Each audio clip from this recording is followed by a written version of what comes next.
Welcome back to the channel. Today we're doing something really special. We're inside of Black Ops 3, but the game you're about to see doesn't play like Black Ops 3 at all.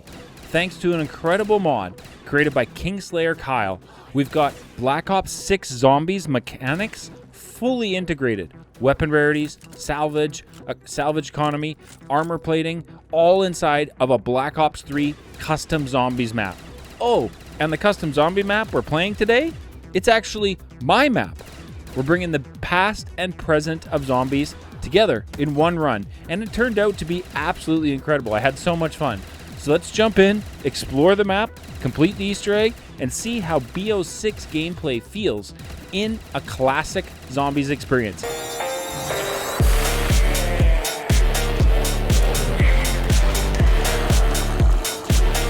If you're new to my channel, genuinely welcome. I appreciate you stopping by. Consider smashing that subscribe button, turning on the bell notifications, as you're not going to want to miss out any future uploads from myself, especially with Black Ops 7 fast approaching. In the description down below, you can find the link for my streams. I'd love to see you guys pop on by. I'm live Monday to Thursdays over on Twitch, and I'd love to see you guys hang out. If you're looking for players to jump into for Black Ops 7 to complete challenges for Black Ops 6, feel free to join the Zhorde community Discord as well down below in the description. Now that we've got all of that out of the way, super excited, let's dive into this video today, bringing Black Ops 3 Zombies, but with a Black Ops 6 mechanics. Right away, you'll notice something different. When the zombies get shot, they drop salvage, just like in Black Ops 6. So instead of only focusing on points, salvage actually becomes part of your progression loop. The ammo mods for your weapon, or do you want to focus on upgrading your weapon first? This changes how Black Ops 3 plays entirely. It managed to force me to consider holding a zombie, possibly going to the arsenal machine mid-round. So just a lot of different things that I really enjoyed, and this was really awesome to see. But overall, it felt natural. Now, the other nice thing about Black Ops 3, of course, is you have the classic point system. And what that means, if maybe you started playing zombies in MWZ or Cold War and Outbreak, any of the newer ones, you're not going to really know what I mean by the classic point system, what people say when they talk about that. So let me tell you a little bit about what that means. Every single shot that you hit on a zombie will award you points. So the classic point system means typically on a round 1, you would shoot your zombies in the legs 5 or 6 times and then melee them to get the maximum points out of each and every zombie. So that is the classic point system kind of in a nutshell. Every single hit on the zombie is going to generate points. Crit shots are going to get you, of course, more points. Melee is going to get you, I believe, the most points on the classic system. I could be off on that. It's been a minute. But that's what is the classic point system, and what a lot of us who's been playing zombies for a very long time, since the beginning, we're accustomed to, was being able to quote-unquote point it up in the early rounds, so that we could make some extra points to go ahead and open a door or purchase a perk or do something for an Easter egg if we needed to activate something that required points. It was just part of the old classic zombies gameplay loop. So it was interesting to see. And yeah, armor is here too. Instead of building shields, which my map does have, I chose to plate up just like Black Ops 6 Zombies instead. And listen, I know there's a big armor debate inside of the zombies community right now, and it's fairly heated. But inside classic Black Ops 3 movement and map pacing, I'm not going to lie, I was genuinely surprised. This feels good. Armor adds tension. Did I want to plate up mid-round? Because when you hold down your plate button inside of this, you're going to have to kind of put your weapon away and not shoot. So it definitely affects kind of the way I played, which was awesome to see. Do I wait until the end of the round to try and get some plates and plate up during the end of the round when I've got one? Or do I try and run away from the chaos and plate up in the middle of it? It changes how I approach my training of zombies, where I was camping, and handling, going to do certain things for the Easter egg. It was interesting, definitely, to experience some of the Black Ops 6 mechanics inside of a custom zombies map on Black Ops 3.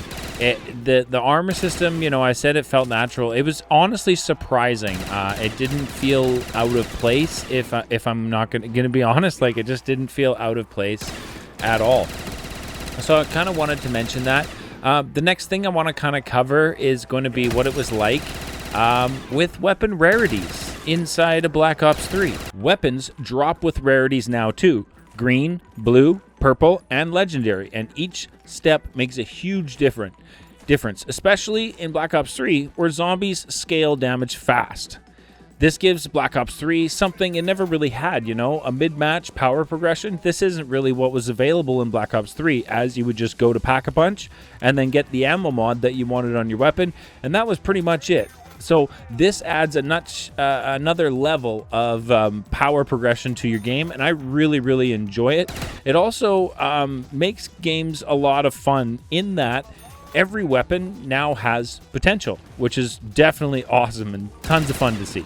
Like, I wasn't really concerned with the rarity system introduced to Black Ops 3 with this mod, about which weapon I was grabbing, which was, you know, something generally I'm not usually aiming for. I'm kind of going for something that I know is going to be strong and something that's going to serve me well.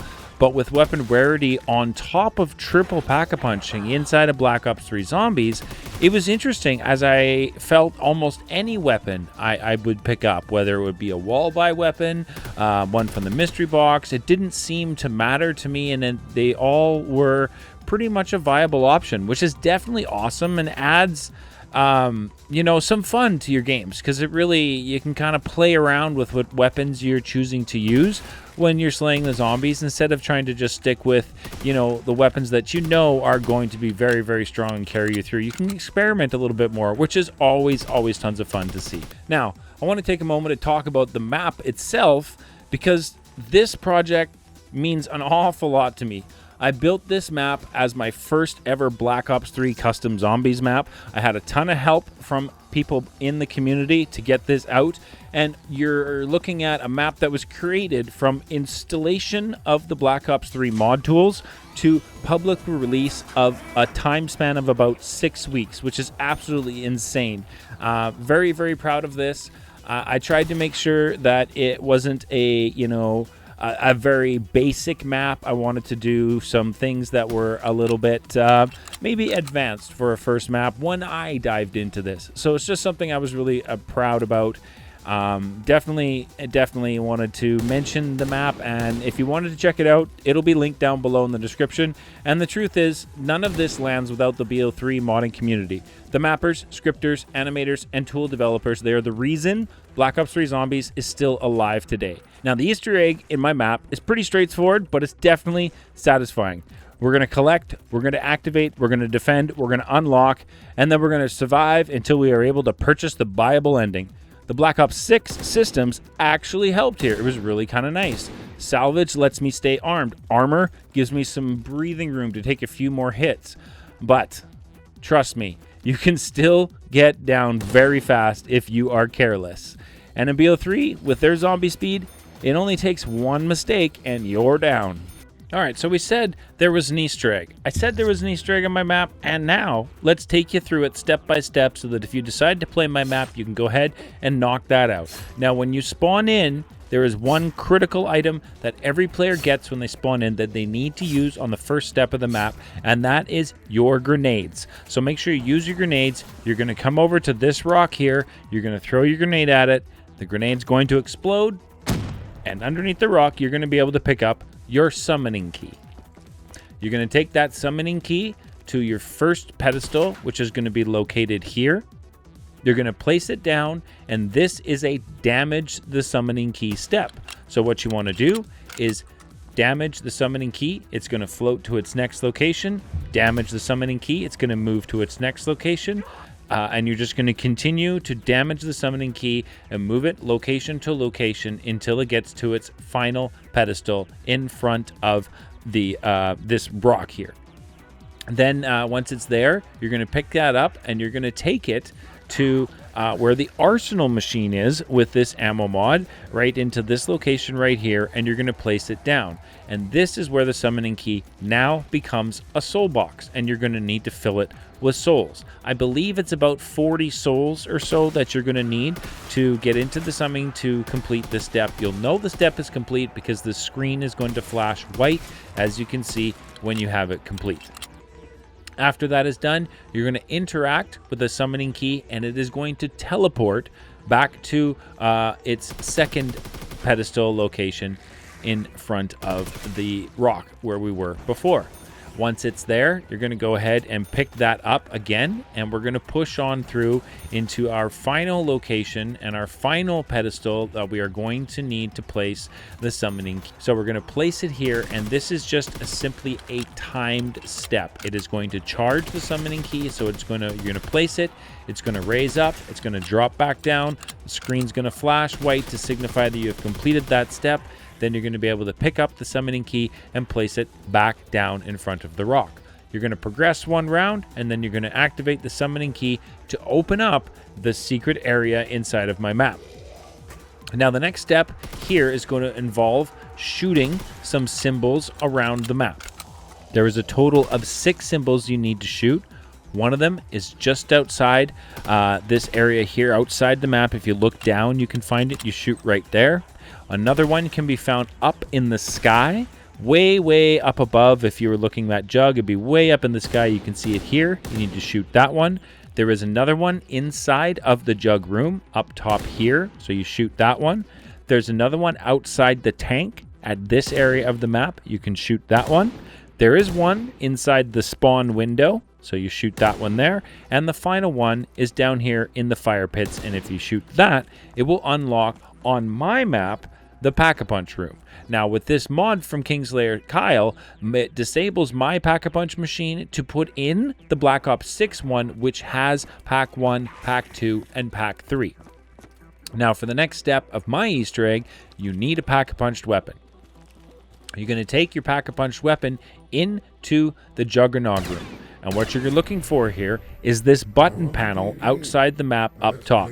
You want to shoot the red button, which is going to start the final step of the Easter egg. You'll know this if you have completed the Easter egg on the giant. So what we're looking for now is 3 teddy bears, except it's not 3 teddy bears on my map. On my map, you're looking for 2 teddy bears and 1 sock monkey. So our first teddy bear is going to be right here beside the ammo cache machine. And if you're playing it without the mod on my map, this is where double tap is. So our next teddy bear we're going to be shooting is inside spawn on top of the fountain right here. And that's where you shoot it. And the third and final one, which is going to be the sock monkey, can be found inside of the fire pit right here. After you've shot all of those 3, that will then unlock underneath Pack-a-Punch. Inside of that room is where you're going to find the Bible ending for my map, which is 50,000. Well, what? 51620. 1620. Get it? Also, on the Easter egg, just to note, you do spawn in with 1620 points. Which is kind of a nice little thing. As well, up the staircase, just to the left of the Bible ending room, you can find a coffee container. Because, as you know, if you've been to my streams, I love to drink coffee. I thought that was kind of funny to throw those ones in there. So that will let you get through and complete the Easter egg on my map.